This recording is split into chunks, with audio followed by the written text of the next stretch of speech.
जय माता दी। आपका एयर न्यूज के इस खास कार्यक्रम में तहे दिल से स्वागत है। पिछली वीडियो में हमने आपको माँ भगवती के नवरात्रि के चौथे स्वरूप माता कुष्मांडा से जुड़े महत्व, उनसे जुड़ी कई मान्यताएं और नवरात्रि में पूजन का मुहूर्त और पूजन विधि के बारे में बताया था। अगर आपने वो वीडियो नहीं देखी है तो आप उसे हमारे चैनल की प्रोफाइल में जाकर देख सकते हैं, क्योंकि उसमें हमने कई ऐसी जानकारियां बताई हैं जो आपको देखनी जरूरी है अगर आप नवरात्रि के बारे में अच्छे से जानना चाहते हैं। तो पिछली वीडियो के आखिर में मैंने आपको ये भी कहा था कि मैं आपको अगली वीडियो में माता के 5वें स्वरूप और उनसे जुड़ी अनेक जानकारियां, माँ भगवती की कथा और उनके महत्व के बारे में बताऊंगी। तो उसी वादे को पूरा करने के लिए मैं तनु शर्मा आज की ये खास वीडियो एयर न्यूज के खास कार्यक्रम के माध्यम से आपके लिए लेकर आई, जिसमें नवरात्रि में माता के 5वें स्वरूप यानी कि माँ स्कंद माता के बारे में बताऊंगी। तो उसके लिए आप वीडियो में हमारे साथ आखिरी तक बने रहिए। लेकिन उससे पहले हमारे चैनल को सब्सक्राइब और वीडियो को लाइक कर दीजिए। चलिए वीडियो में आगे चलते हुए सबसे पहले आप सभी को माता के नवरात्रि की हार्दिक शुभकामनाएं। देवी स्कंद माता की कृपा आपके जीवन में हमेशा बरसती रहे। चलिए माता का महत्व और उनके रूप के बारे में जानते हैं। नवरात्र के 5वें दिन दुर्गा जी के 5वें स्वरूप माँ स्कंद माता की पूजा और अर्चना की जाती है। स्कंद शिव और पार्वती के दूसरे और षडानन यानी कि 6 मुख वाले पुत्र कार्तिकेय का एक नाम है। स्कंद की माँ होने के कारण ही इनका नाम स्कंद माता पड़ा। माना जाता है कि माँ दुर्गा का यह रूप अपने भक्तों की सभी मनोकामनाओं की पूर्ति करता है और उन्हें मोक्ष का मार्ग दिखाता है।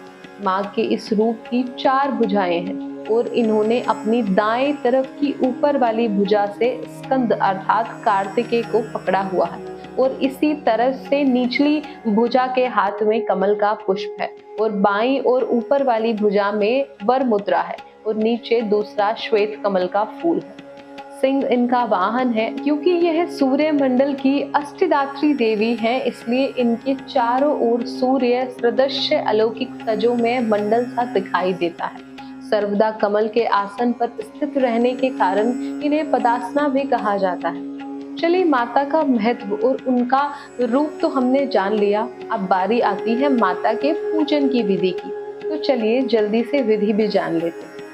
नवरात्रि के 5वें दिन सूर्योदय से पहले उठकर स्नान आदि संपन्न करें। इसके बाद लाल या पीले रंग के स्वच्छ वस्त्र पहने। अब मंदिर में माँ स्कंद माता की प्रतिमा या तस्वीर लगाकर उनकी पूजा आरंभ करें। माँ स्कंद माता को लाल चंदन, फूल, फल, सफेद और लाल फूल आदि अर्पित करें। माता को लाल या पीले रंग की चुनरी अर्पित करें। माता के आगे घी का दीपक जलाकर पूजा मंत्र पढ़ें और उन्हें केले या किसी मिठाई का भोग लगाएं।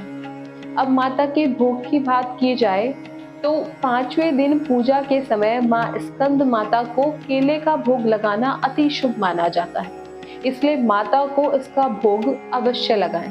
इससे माँ प्रसन्न होकर व्यक्ति की हर मनोकामनाओं को पूरा करती है। केले के अलावा आप मीठी चीजों का भी भोग स्कंद माता को लगा सकते हैं। हमने माँ का महत्व और उनके पूजन की विधि और उनका प्रिय भोग यानी कि उनसे जुड़ी लगभग काफी चीजें जान ली है, लेकिन अभी भी एक महत्वपूर्ण जानकारी जाननी बाकी है और वो है स्कंद माता की कथा। तो चलिए माता की कथा को शांति पूर्वक सुनते हैं। पौराणिक कथा के अनुसार तारकासुर नाम का एक राक्षस था, जिसने भगवान ब्रह्मा जी को प्रसन्न करने के लिए कठोर तपस्या की थी। उनकी तपस्या से प्रसन्न होकर ब्रह्मा जी ने उन्हें वरदान मांगने को कहा। तारकासुर ने ब्रह्मा जी से अमर होने का वरदान मांग लिया, लेकिन ब्रह्मा जी ने तारकासुर को समझाया कि जिस किसी ने भी जन्म लिया है उसकी मृत्यु ही होगी, यही प्रकृति का नियम है। इस पर तारकासुर ने भगवान शिव जी के पुत्र के हाथों मृत्यु का वरदान मांग लिया, क्योंकि तारकासुर को लगता था शिव तो सन्यासी है, वो कभी विवाह नहीं करेंगे, ऐसे में उनका पुत्र भी नहीं होगा और उनकी मृत्यु भी नहीं होगी। ब्रह्मा जी ने तारकासुर को ये वरदान दे दिया। वरदान मिल जाने के बाद तारकासुर ने अत्याचार करना शुरू कर दिया। सभी देवता राक्षस से परेशान होकर शिवजी के पास पहुंचे। फिर शिवजी ने माता पार्वती से विवाह किया, जिसके बाद भगवान शिव के पुत्र कार्तिकेय का जन्म हुआ।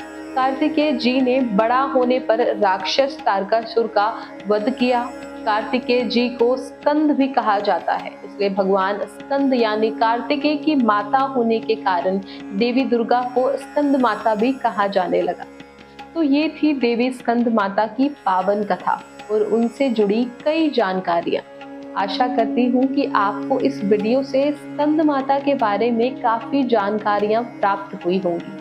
आपके कोई भी सवाल या इस वीडियो से जुड़ी कोई भी और जानकारी या अपने विचार आप हमें हमारे कमेंट में लिखकर भेज सकते हैं। अगली वीडियो में हम आपको नवरात्रि के छठे दिन के माता के छठे स्वरूप माँ कात्यायनी के बारे में डिटेल में बताएंगे। तो बने रहिए हमारे साथ और चैनल को सब्सक्राइब करना और इस वीडियो को लाइक करके बेल आइकन को दबाना ना भूलें, ताकि आने वाले समय में हमारी महत्वपूर्ण वीडियो की नोटिफिकेशन समय से आप तक पहुंच सके। अभी के लिए मैं आपसे इजाजत लेती हूँ, फिर मिलती हूँ एक नई वीडियो के साथ और अंत में एक बार फिर से आपको नवरात्रि की हार्दिक शुभकामनाएं। जय माता दी।